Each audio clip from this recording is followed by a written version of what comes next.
Welcome to డి6. This is professor Vinod Kumar. ఇవాళ మొత్తం గాంధీ భవన్లో మేము ఇప్పుడే రావడం జరిగింది. అక్కడ ఉత్సవాల్లో వర్గీకరణ ఏదైతే చట్టము ఇలా శాసనమండలి ఆమోదించిందో దాని ఉత్సవాల్లో పాల్గొనడం జరిగింది. మహేష్ కుమార్ గౌడ్ గారికి కూడా మేము స్వీట్ తినిపించడం జరిగింది. అక్కడ ఎవరైతే మాజీ మంత్రి చంద్రశేఖర్ గారు, అలాగే పుష్పలీల గారు, అలాగే మన సంపత్ కుమార్ గారు, దేవిని సతీష్ మాధవ్ గారు, అలాగే ప్రీతం గారు, ఇట్లాంటి వాళ్ళందరితో ఇవాళ అక్కడ కలిసి సంబరాల్లో మునిగితేరాం. ఆ సంబరాల్లో భాగంగా ఇవాళ ఏంటంటే ముఖ్యంగా మాదిగ అనుబంధ కులాలకి 9, మాల అనుబంధ కులాలకి 6, అలాగే 1%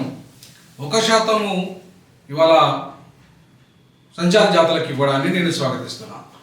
సో అంటే ఇవాళ 30 ఏళ్ళుగా పోరాటం ఏదైతే జరిగిందో ఆ పోరాటానికి ముగింపు పలికారు ఇవాళ రేవంత్ రెడ్డి గారు.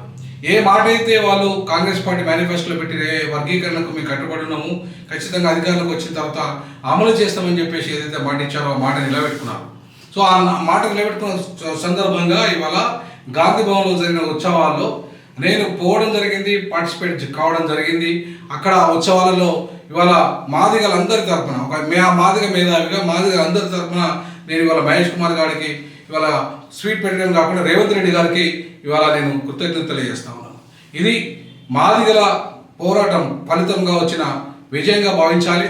అలాగే అంతేకాకుండా ఈ ఉద్యమం కోసం గత 30 ఏళ్ళుగా పోరాటం చేస్తున్న మందకృష్ణ మాదిగ గారిని, అలాగే ఏ మాదిగ సంఘాలు అయితే, ఏ మాదిగ ప్రజలైతే ఇప్పటిదాకా ఈ ఉద్యమంలో పాల్గొన్నారో అమరులైన్లు వాళ్ళందరికీ కూడా ఈ సందర్భంగా ఈ యొక్క వర్గీకరణ చట్టాన్ని అంకితం చేస్తూ ఆ ఉత్సవాలని వర్గీకరణ ఉద్యమంలో ఇప్పటిదాకా పార్టిసిపేట్ చేసిన సామాన్య ప్రజలను మొదలుకుంటే మేధావులు, కళాకారులు, విద్యావంతులు, అంతేకాకుండా మహిళలు, కార్మికులు, కర్షకులు, ఇట్లా సకల సబ్బండ వర్గాలు ఎట్లయితే తెలంగాణ ఉద్యమంలో పాల్గొన్నాయో అట్లనే వర్గీకరణ ఉద్యమంలో పాల్గొన్న వాళ్ళందరికీ ఈ సందర్భంగా మనం ధన్యవాదాలు తెలియజేస్తా ఉన్నాం.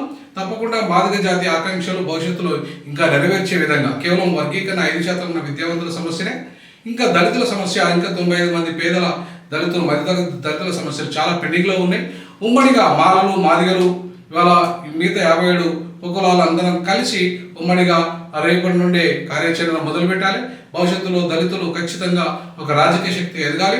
ఆ దిశగా డి6 అండ్ డిజాకు కృషి చేస్తుంది తెలియజేస్తున్నాను. జై భీమ్, జై సామాజిక తెలంగాణ, జై జై సామాజిక తెలంగాణ.